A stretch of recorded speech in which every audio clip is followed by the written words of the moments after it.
Who the hell is he? A nervous exclamation of the investigator once again swept through the building. The cigarette that was clenched between his teeth emitted fragrant smoke that fell in tubers on the dirty wooden table. I told you many times he is pure evil. At the first meeting, his eyes filled with indifference and transience to all the souls that he ruined that ill-fated evening, they haunted me in nightmares. During the 10 years of his stay in the clinic, he did not utter a word. Good, evil, guilt, and even consciousness itself left his then still young consciousness, the psychiatrist replied convulsively. He was not in the best shape. Deep and black bags under his eyes proved that the man had not slept for several nights in a row. On his yellowed dressing gown hung a badge that read Andrei Alexeyevich Valentnikov. We're not here for horror stories around the campfire, doctor. Did you bring a package of documents that I asked you about by phone? An irritated officer answered. There is everything you need here, the doctor said, holding out a thick blue folder, on which dust stains could be seen, apparently due to time.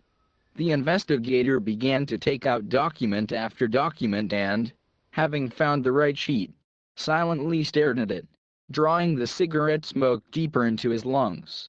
After a few minutes of reading, his expression changed from annoyed to a face filled with complete horror and despair.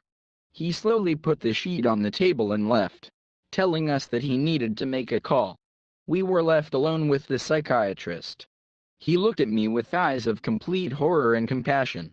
Periodically, they shifted either to my cheek, covered with a cut, or to my arm, which was bandaged in many layers.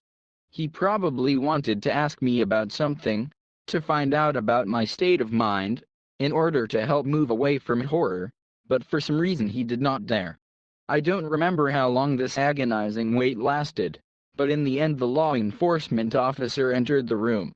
He carefully lowered himself into a chair and, taking a new sheet of paper and a pen, asked me to clearly describe the incident. Then I began my story. It all started from the very early morning. I woke up in my bed, and my wife, Alexandra, was still sleeping next to me. The room was filled with a soft snort from her nose. But in the midst of this continuous sound, I was able to catch some strange noise that could not have arisen by itself. I turned my head to the left, towards the closet. Then my body turned into a firmament for a couple of minutes. An absolutely terrifying picture appeared before my eyes. There, because of the cabinet cracks, someone's face was looking at me, pale and without emotion. It even seemed to me that I heard his heavy and intermittent breathing. From this, my mind plunged into fear, primitive and childish, when you see the shadow of a branch in the middle of your wall and are afraid, while freezing and hiding under a giant blanket, which at such moments seems to be the only salvation. So did I. At this stage of the story, the investigator stopped his hand for a few seconds, which was barely keeping pace with my lips, turned his eyes on me and frowned. There was the sound of a lighter, and another portion of smoke escaped from his lips. I took a breath and continued. I did not notice how my consciousness plunged into oblivion, and when I woke up there was no one behind the cracks in the closet door. Of course, I only checked this with a shotgun in my hands. He was so scared. But I decided to write everything off as a nightmare, since I did not find any traces of burglary or anyone else's presence in the apartment. Moreover, it was the birthday of my wife, who had not yet woken up, so I hurried to prepare a gift for the presentation. A few hours later we were already heading towards our country house, where it was decided to celebrate a birthday. I remember that all the way Alexandra was worried about something, constantly turning around. My eyes turned towards the rearview mirror whenever my wife turned her head. I tried to find out from Alexandra what was troubling her, to which I did not receive a clear answer. She only answered something incomprehensible about the weather. This alarmed me greatly then, and in the depths of my soul I was convinced that the shotgun, which lay under the cover in the trunk, was not taken with me in vain. We soon reached the site. In the shortest possible time, I managed to transfer all the things and products inside the house, and we began to prepare for the upcoming celebration. Many people were invited to this significant event. They were her friends, several colleagues, relatives, and mutual friends. Exactly at the end of the table setting, the bell rang. The first guest arrived at their destination. By evening, everyone was already assembled. The giant table, the dishes of which scattered in a matter of minutes, barely accommodated such a number of guests. Toast followed toast. An incredible amount of alcohol was drunk. Only me and Andre, my best friend, were sober that evening. We cooked the meat and were responsible for everything that happened, so it was necessary to have a clean head on our shoulders. When the meat was ready, we allowed ourselves to spend a couple of games at the billiard table, which was located on the second floor of the house. Soon a couple more people joined us, which made the game no longer interesting. At that moment, we were alone with him, and I shared my disturbing thoughts that still have not left my head. In response, I heard that he, too, felt an unease hanging in the air, which elusively eluded the rest of the drunken minds gathered here. As the light moved away and darkness approached, the anxiety grew and grew. Then we decided to make a detour, checking the entire territory of the site. Our horror knew no bounds when we discovered that the gate was open. This discovery would have been accepted as normal if the padlock had not been broken in half. To make matters worse, there was a trail of footprints left by heavy boots that no one wore in the summer. These tracks led deep into the area. At the sight of this spectacle, the pupils of my comrade in an instant narrowed to, as it seemed to me then, molecular sizes. He was about to leave, taking his passion, but was stopped in time by my strong hand. We followed a path of footprints that ended at the threshold of the house. "Someone else is inside the house," Andre said in a trembling whisper. Those words slammed into my head like a wedge, causing my body to turn to stone for a few moments. We decided not to panic. It would have aggravated everything at times. Moreover, no one cancelled the fact that these traces could belong to one of ours, and the castle was bought on the market. Therefore its quality left much to be desired in all aspects. However, I pulled the shotgun out of the trunk. "What model shotgun? Hunting? Do you have a license for it? Documents?" The interrogator interrupted me in a rough bass voice. "No, I don't have a license." "Will you arrest me?" answered me with apprehension. "Yeah, of course. We've got a psychopath on the loose here who's killed dozens of people." The investigator interrupted his remark, taking a liter bottle of vodka and 2 glasses from under the table. In seconds, a fiery drink was poured, and 1 glass was pushed in my direction. Taking a sip, the interrogator continued in a now desperate and at the same time furious voice. "That son of a bitch ruined a few guys in my department.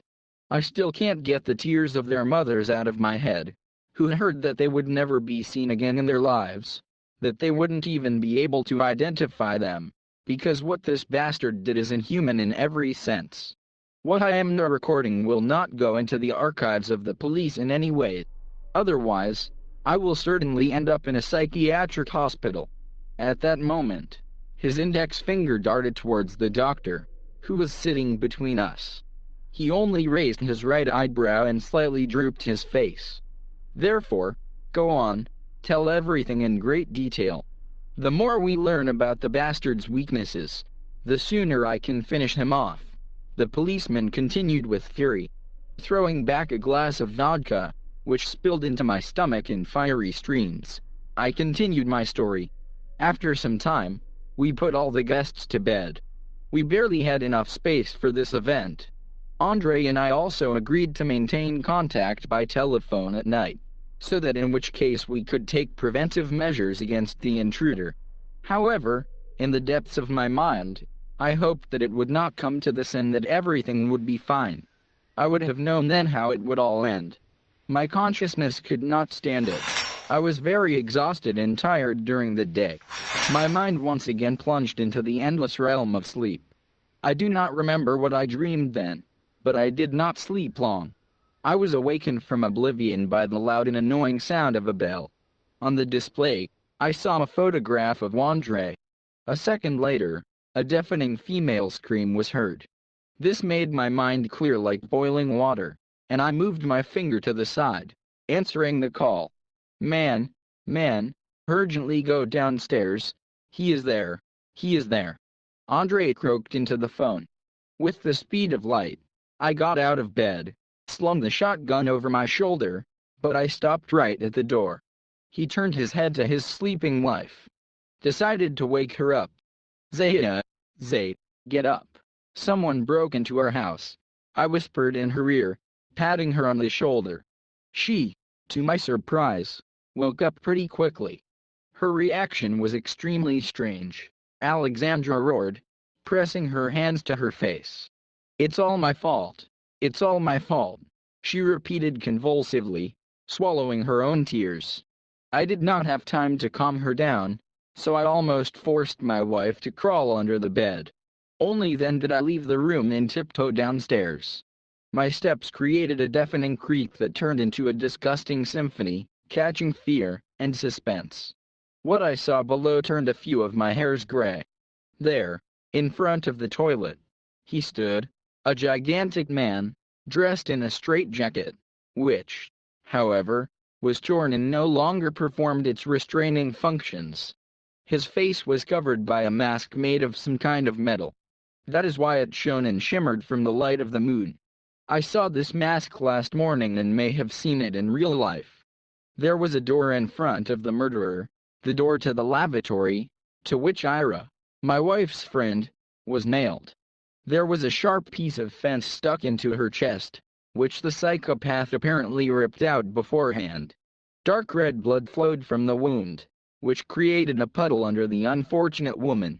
Ira only groaned in pain. She was in a dying state. I froze at the horror I saw.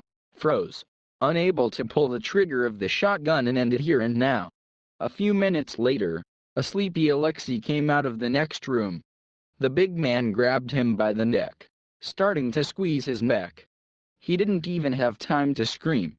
There was a crunch. Blood flowed from my colleague's mouth.